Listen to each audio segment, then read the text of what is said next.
নতুন একটা ভিডিওতে আপনাদের সবাইকে সাদর আমন্ত্রণ জানাচ্ছি। এখন কথা বলবো বাংলার অবিসংবাদিত নেতা উজিরে আজম।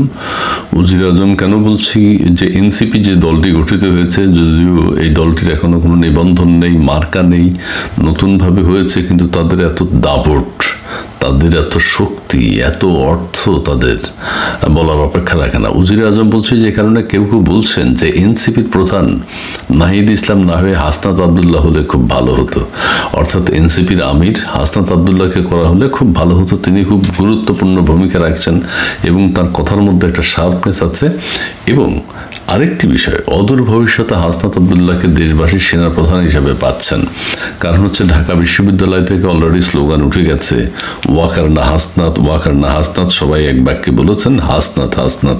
সো হাসনাত আবদুল্লাহকে আমরা অদূর ভবিষ্যতে বাংলাদেশের সেনাপ্রধান হিসেবে পাচ্ছি এবং যে কোনো মুহূর্তে বাংলাদেশ সেনাবাহিনীকে যুদ্ধে ঝাঁপিয়ে পড়ার জন্য হাসনাত আবদুল্লাহকেই দরকার। শাহবাগে নিষিদ্ধ ঘোষিত, শাহবাগ নিষিদ্ধ ঘোষিত বলছি এই কারণে, শাহবাগে মিছিল, মিটিং, সমাবেশ নিষিদ্ধ ঘোষণা করা হয়েছে। সেই নিষিদ্ধের আইন অমান্য করে তারা শাহবাগে, নতুন দল এনসিপি নিষিদ্ধ ঘোষিত শাহবাগের যে পুলিশের যে আইন ছিল যেখানে মিছিল মিটিং করা যাবে না, সেটিকে তারা উপেক্ষা করেছেন।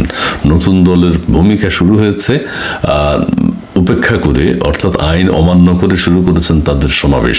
সেখানে তিনি বলেছেন আওয়ামী লীগ পুনর্বাসন করে জিয়াউর রহমানকে জীবন দিতে হয়েছে। দৈনিক ইত্তেফাক, আওয়ামী লীগ পুনর্বাসন করে জিয়াউর রহমানকে জীবন দিতে হয়েছে। হাসনাত আবদুল্লাহ, কেউ কেউ বলছেন যে মায়ের চেয়ে মাসির দরদ বেশি, অর্থাৎ বিএনপি যে কথা বলছে না, বলেনি, চিন্তাও করেনি, সেই কথা বলছেন আমাদের হাসনাত আবদুল্লাহ সাহেব। খুবই ভালো বলেছেন। এবং জিয়াউর রহমানকে কারা কারা হত্যা করেছেন সেটি আপনারা সবাই জানেন। আর যে কথাটি বিএনপি নিজের মুখ দিয়ে, বিএনপি নিজেও কিন্তু জিয়াউর রহমানের বিচার সেভাবে করতে পারেনি, তারা করার চেষ্টাও করেনি। আওয়ামী লীগ হয়তো করেছে, আওয়ামী লীগ উদ্যোগ নিয়েছিল, কিন্তু এখন আমাদের হাসনাত আবদুল্লাহ সাহেব বিএনপির ব্যাপারে, জিয়াউর রহমানের ব্যাপারে খুব চিন্তিত হয়ে পড়েছেন এবং আওয়ামী লীগ পুনর্বাসন করলে কি কি অসুবিধা হয় রাজনীতিতে সেটি তিনি ব্যাখ্যা করেছেন। তিনি বলছেন এখন পর্যন্ত যে বা যারা আওয়ামী লীগের পুনর্বাসন করেছে তাদেরকে এর মূল্য দিতে হয়েছে। তাহলে কে কে করেছে? যে জিয়াউর রহমান আওয়ামী লীগকে পুনর্বাসন করেছিল তাকে জীবন দিতে হয়েছে বা জীবন দিয়ে পরিশোধ করতে হয়েছে। খুবই ভালো কথা। ওই যে বিজ্ঞ লোকেরা বলছেন মায়ের চেয়ে মাসির দরদ বেশি। জিয়াউর রহমানকে কে হত্যা করেছে আপনারা সবাই জানেন, বা কারা হত্যা করেছিল। জামাত আওয়ামী লীগের পুনর্বাসন করেছে, তাদের নেতাকর্মীদের ফাঁসির মাধ্যমে তা পরিশোধ করা হয়েছে। খুব সুন্দর কথা বলেছেন। জামাত আওয়ামী লীগের সাথে একবার যুগপৎ আন্দোলন করেছিল, ঠিক আছে। আর জামাত নিজেরা বাঁচার জন্য, নিজেদের অস্তিত্বের জন্য আওয়ামী লীগের সাথে যুগপৎ আন্দোলন করেছে। আওয়ামী লীগকে জামাত পুনর্বাসন করেনি। আর যাদেরকে ফাঁসি দেওয়া হয়েছে, আওয়ামী লীগ চিহ্নিত করেছে দেশ বিরোধী কারা, রাষ্ট্রবিরোধী কারা, দেশের স্বাধীনতা চায়নি কারা, তাদের বিচার করেছে। খুবই ভালো করেছে অনেকে বলছেন। এরপর আবার আওয়ামী লীগের পুনর্বাসন হয়েছে, অর্থাৎ 2009 সালে আওয়ামী লীগ আবার ক্ষমতায় এসছে। তখন পিলখানা, শাপলা গণহত্যা ও এদেশের সব প্রতিষ্ঠান ধ্বংসের মাধ্যমে পরিশোধ করতে হয়েছে, অর্থাৎ আওয়ামী লীগ সব ধ্বংস করে দিয়েছে। পিলখানার ব্যাপারে যে কথাটি তাদের দুঃখ হচ্ছে একটা, যে কোনোভাবে আওয়ামী লীগকে, ভারতকে পিলখানা হত্যাকাণ্ডের সাথে জড়িত করতে পারেনি, এটা তাদের অন্তর্জ্বালা। এবারে তারা চেয়েছিল ভারতকে ঢুকানো, আওয়ামী লীগের নেতাকর্মীদেরকে, যেটি আমরা জানি আওয়ামী লীগের নেতাকর্মীদেরকে পিলখানা হত্যাকাণ্ডের সাথে জড়িত করা এবং ব্যাপক উদ্যোগে তাদের বিচার করা, কিন্তু সেটা তারা সফল হয়নি, যে কারণে তাদের পিলখানা হত্যাকাণ্ড নিয়ে এত জ্বালা, এত যন্ত্রণা। আচ্ছা, পিলখানা হত্যাকাণ্ডে সেনাপ্রধান বলেছেন যে ফুল স্টপ।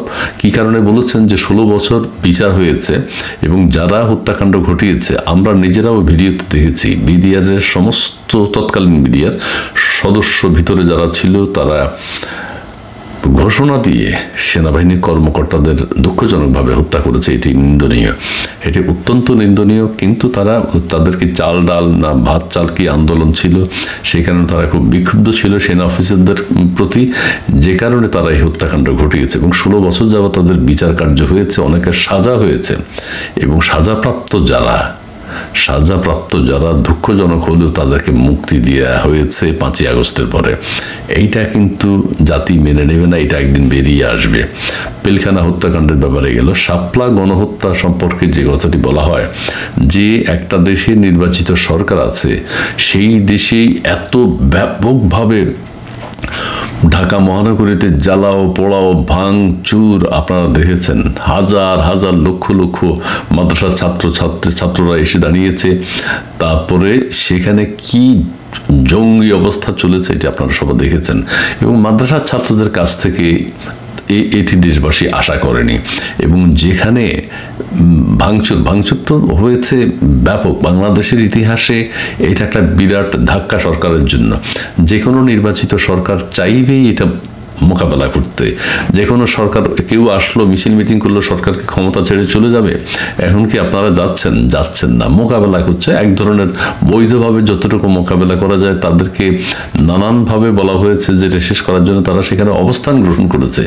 তখন একটা সরকার কি করবে কি করবে? জনগণের নিরাপত্তার কথা ভেবেছে, ঢাকা মহানগরীর মানুষের নিরাপত্তার কথা ভেবেছে, শাপলা চত্বরে যারা একত্রিত হয়েছে তাদের নিরাপত্তার কথা ভেবেছে। শেষে এক পর্যায়ে আইনি পদক্ষেপ নেওয়া হয়েছে।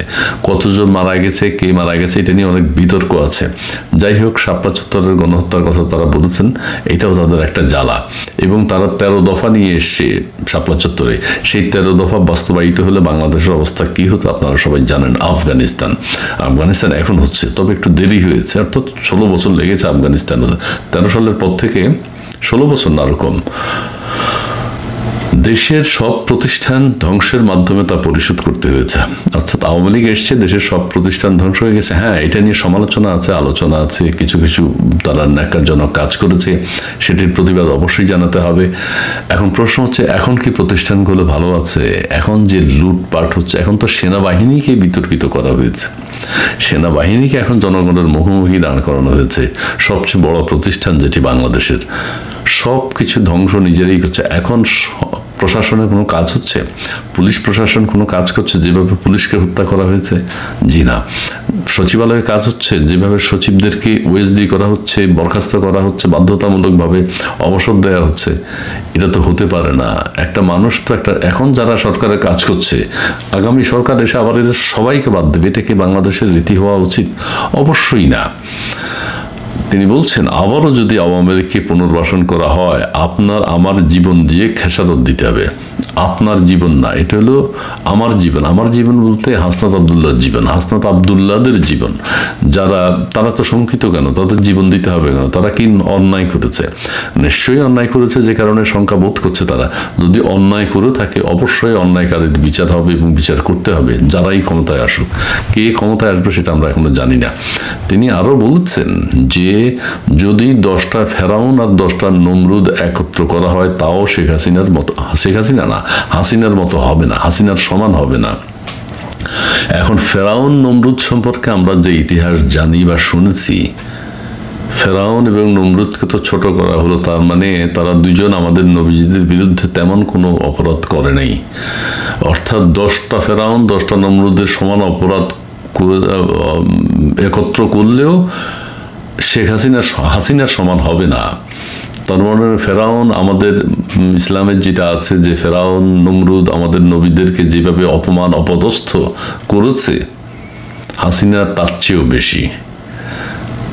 এটি কিন্তু আমাদের নবীদেরকেও ছোট করা হলো, এবং তাদেরকে পর যে অন্যায় অত্যাচার তখন করা হলো। কোরআনে যে বিবৃতি আছে, আমাদের পবিত্র কোরআনে, হাদিস শরীফে যা আছে, আমরা যা জানি, ইতিহাসে, ইসলামী ইতিহাসে যা জানি, ফেরাউন এবং নমরুদের কি ভূমিকা, কি জঘন্য, কি ন্যাক্কার ভূমিকা আমাদেরকে জানানো হয়েছে, তার মানে কি সেটি মিথ্যা? অবশ্যই না। এবং হাসনাত আবদুল্লাহ বলছেন, যদি 10টা ফেরাউন আর 10টা নমরুদ একত্র করা হয়, তাও হাসিনার সমান হবে না। তার মানে হাসিনা ফেরাউন এবং নমরুদেরও উপরে। ভালো পৃথিবীর ইতিহাসে এমন নজির নেই। আচ্ছা, ঠিক আছে, হাসিনা ফেরাউন নমরুদের চেয়েও অত্যাচারী, তার মানে আমাদের নবীজিদের উপর কোনো অত্যাচার করা হয়নি, যেগুলো আমরা শুনেছি অতি অল্প। হাসনাত আবদুল্লাহ বলেন, আওয়ামী লীগের বিচারের মধ্য দিয়ে তাদের নিষিদ্ধ করতে হবে। হ্যাঁ, এই ব্যাপারে তারা এত উদ্বিগ্ন কেন? আওয়ামী লীগকে নিষিদ্ধ করতে হবে, আওয়ামী লীগকে নিষিদ্ধ করতে হবে। আওয়ামী লীগকে যুদ্ধ অপরাধী, তারা ওই জুলাই আগস্টের হত্যাকাণ্ডের কথা বলে, জুলাই আগস্টে কারা কিভাবে শহীদ হয়েছে সেটি খুঁজে বের করতে হবে। তারপর আওয়ামী লীগের বিচার না কাদের বিচার হয় সেটি দেখতে হবে। আওয়ামী লীগ অপরাধী হলে আওয়ামী লীগের বিচার হবে। পুলিশ আক্রান্ত হয়েছে, পুলিশ গুলি চালিয়েছে, যারা আন্দোলন চাঙ্গা করতে চেয়েছে তারা নিজেরাই বলেছে আমরা পুলিশ মেরেছি, মেট্রো রেলে আগুন দিয়েছি, বিটিভিতে আগুন দিয়েছি, ছাত্রছাত্রীদেরকে হত্যা করেছে পিছন থেকে গুলি করে, সেটাও বেরিয়ে আসবে। যাই হোক, এনসিপি যতদিন আছে আওয়ামী লীগকে এই দেশে পুনর্বাসন করার সুযোগ দেওয়া হবে না। এই যে একটা চ্যালেঞ্জ, এনসিপি এটা এখনো দল হয়নি, এখনো নিবন্ধন পায়নি।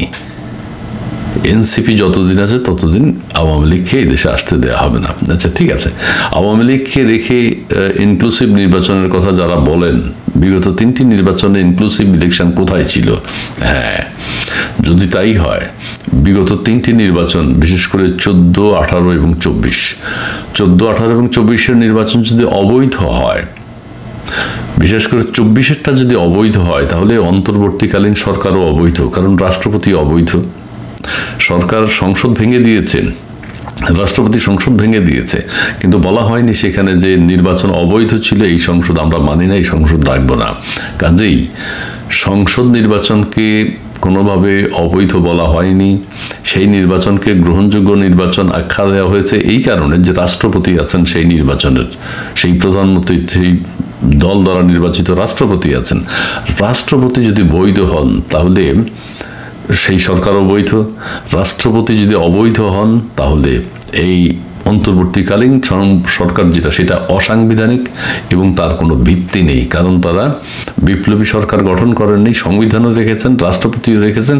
সেই বিতর্কিত রাষ্ট্রপতির অধীনেই তারা, শেখ হাসিনা যাকে নিয়োগ দিয়েছেন, সেই বিতর্কিত রাষ্ট্রপতির অধীনেই তারা শপথ নিয়েছে, সম্পূর্ণ অবৈধ।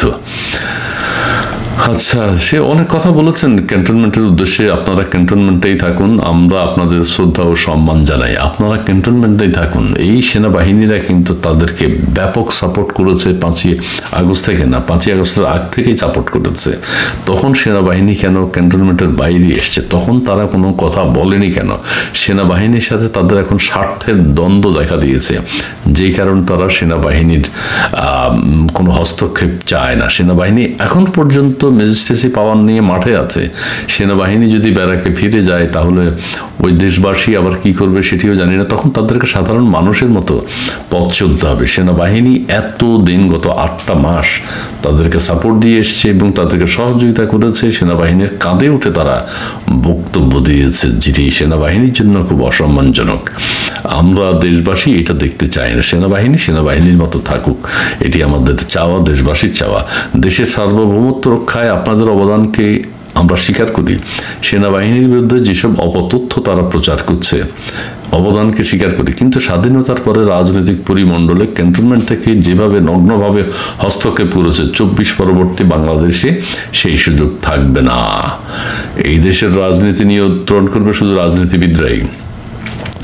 সেনাবাহিনী 71-এর পর থেকে নগ্ন হস্তক্ষেপ তারা এখন দেখছে, কিন্তু গত 7 মাসে তারা সেটা বলেনি। গত 7 মাস দিয়ে তাদের মুখ দিয়ে কথা বলেনি, বের হয়নি। অনেকেই বলছেন সেনাবাহিনী বিভিন্ন হত্যাকাণ্ডের সাথে জড়িত, এটা সবাই বলেছে, কিন্তু তারা সেদিন বলেনি, তারা গত 7 মাস বলেনি। এখন যখন তাদের স্বার্থে ব্যাঘাত ঘটেছে তখন তারা তাদের চরিত্র উন্মোচন করছেন এবং 24 পরবর্তী বাংলাদেশে সেই সুযোগ থাকবে না। দেখা যাক সেনাবাহিনীও তাদের ইতিহাস ঐতিহ্য রক্ষা করে চলেন কিনা। আমরা দেখতে চাই জনতার মুখোমুখি সেনাবাহিনীকে এখন যেভাবে দাঁড় করা হয়েছে, এটা খুব ন্যাক্কারজনক। আমরা যাই হোক, তবুও হাসনাত আবদুল্লাহ এত কথা বলেছেন, তাকে অনেক ধন্যবাদ জানাই। তিনি যে এই বয়সে এই ভূমিকা রাখছেন, এই সাহস দেখাচ্ছেন, এটি ভালো। এবং এই জন্যই সবাই বলছে যে এনসিপির প্রধান বা উজিরে আজম অথবা আমির অথবা প্রধান আহ্বায়ক হওয়া উচিত ছিল হাসনাত আবদুল্লাহ, নাহিদ ইসলাম নয়। হাসনাত আবদুল্লাহকে প্রধান আহ্বায়ক করলে দলের জন্য খুব ভালো হতো।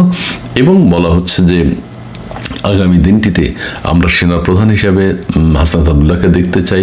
সেটা হচ্ছে অলরেডি কথা উঠে গেছে, সেটি আমাদেরকে বাস্তবায়ন করতে হবে এবং তাদেরকে বাস্তবায়ন করতে হবে। যদি না হয় তারা অবশ্যই রাজনীতি অবস্থান নেবেন যে হাসনাত আবদুল্লাহকে সেনাপ্রধান হিসেবে দেখতে চাই, আমরাও দেখতে চাই। এবং কারণ মিছিলের স্লোগান ছিল ওয়াকান্না হাসনাত হাসনাত হাসনাত, হাসনাতের পক্ষেই বেশি কথা উঠেছে। আর যেটি তারা শাহবাগে আইন অমান্য করে মিটিংটা যদি না করতেন, সমাবেশটা না করতেন, তারা রাজত্ব করতে পারতেন। বিকল্প প্রস্তাব তো বিকল্প জায়গা আছেই তাদের। রাজত্ব অবস্থান নিয়ে সরকারের বিরুদ্ধে অথবা সেনাবাহিনীর বিরুদ্ধে, আওয়ামী লীগের বিরুদ্ধে যা বলার দরকার ছিল সেখান থেকে বলতে পারতেন, কিন্তু তারা সেটি না করে শাহবাগেই অবস্থান নিয়েছেন। প্রিয় দর্শক, অনেক কথা বলেছি, ভিডিওটা অনেক লম্বা হয়ে গেছে, ধৈর্যচ্যুতি ঘটবে আপনাদের, ক্ষমা চেয়ে নিচ্ছি। সবাই ভালো থাকবেন, সুন্দর থাকবেন, ধন্যবাদ।